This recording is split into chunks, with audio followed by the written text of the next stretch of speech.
Sam Altman plans to reshape the global chip building industry with a projected $7 trillion investment. This initiative, geared towards developing artificial general intelligence, necessitates intricate collaborations between chip makers, investors, power suppliers, and governments. The project's goal is to develop AGI, which include and could be a game changer for humanity, but also raises concerns about potential risk. Existing chip companies and equipment makers such as Lam Research, KLA, Candice Design, Synopsys, ARM, NVIDIA, Qualcomm, Marvell, Broadcom, AMD, Arista Networks, and many others may benefit from the funding due to their expertise in the chip industry. Discuss this is CNBC's technology correspondent Steve Kovac.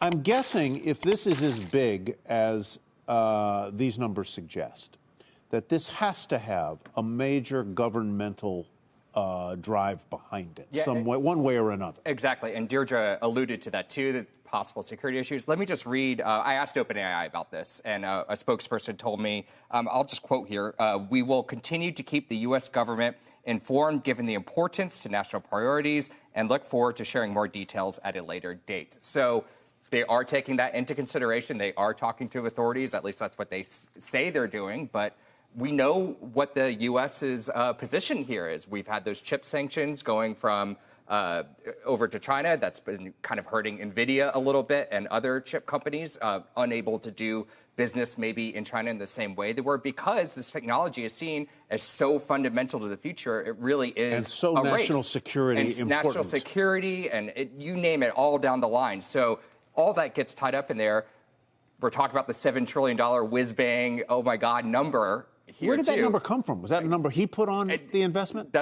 I guess that's what the journal is reporting. That's what apparently he thinks it will take to do what he wants to do here. But who has this is a question I would have for Deirdre here is, who has the $7 trillion besides governments? It's not, VCs Sovereign can't do that. Funds.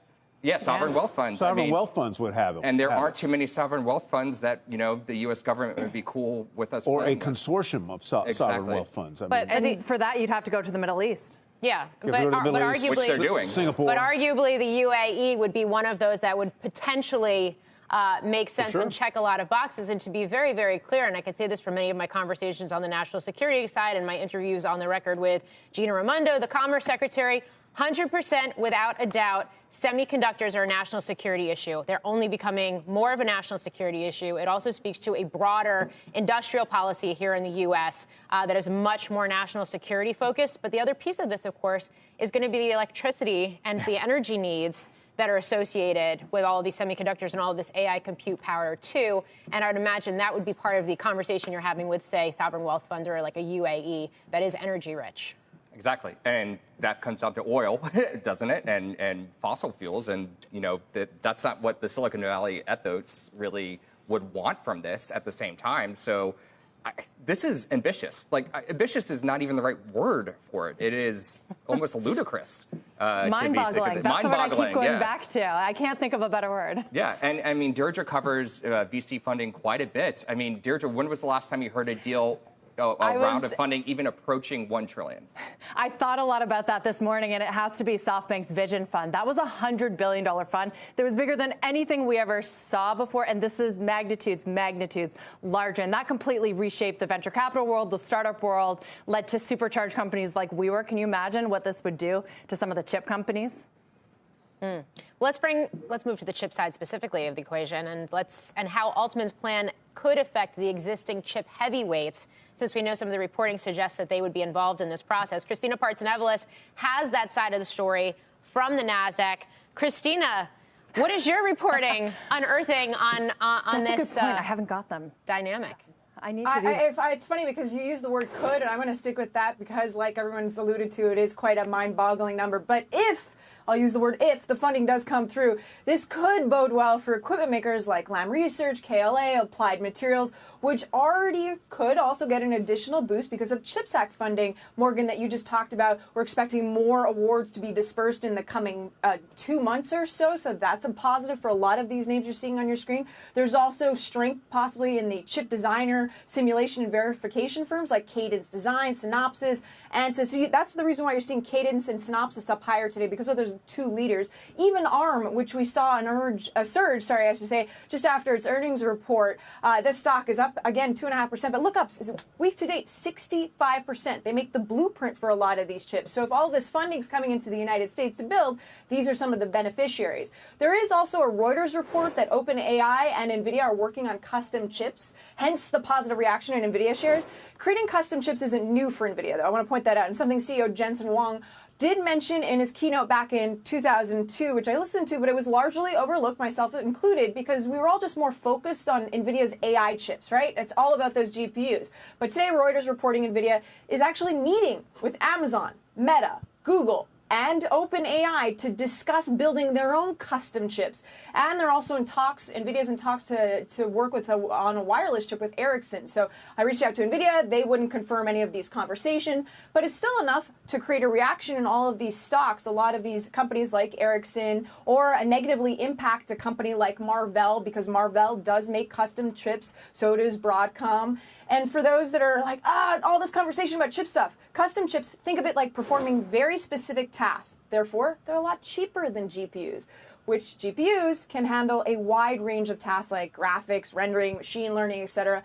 And to bring it full circle to your conversation requires a lot more power. In the chip world, they use the word power gate, right? And this is going to be a huge topic in the years to come because of the power use that is needed for these data centers, which is why efficiency is key for budgets for everyone. One more company we're not mentioning, Microsoft. Its destiny is uniquely tied to what OpenAI is doing. A lot of the technology they are developing, or OpenAI is developing, will eventually find its way to Microsoft products. They're already doing that with their Copilot assistant and so forth.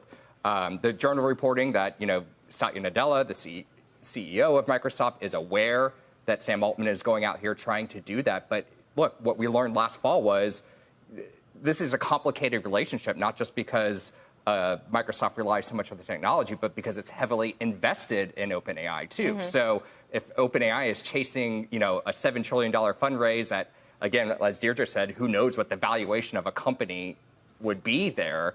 That plays into Microsoft, and that plays into Microsoft's has a lot valuation. of money, but they don't have $7 trillion. Exactly, and so that also plays into how Microsoft values its stake in OpenAI. Not to mention just the technology being developed. Microsoft also working on its own chips, so there are just a lot of complicating factors. What's the argument, Deirdre? Christina or Steve or Deirdre, for that matter, that a non-incumbent chip maker, not NVIDIA, not Intel, not Broadcom, not ARM, not AMD, could be a big beneficiary of this?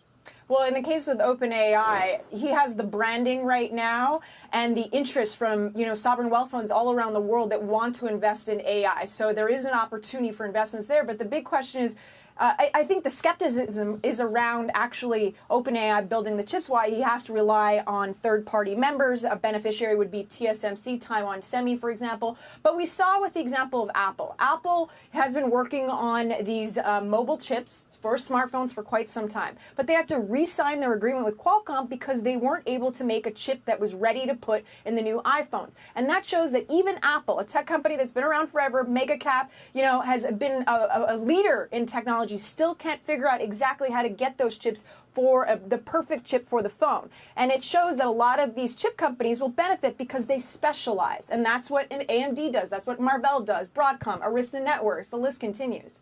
All right, Christina, thanks very much. Deirdre, you too. And Steve, thanks for being with us, explaining this all to us.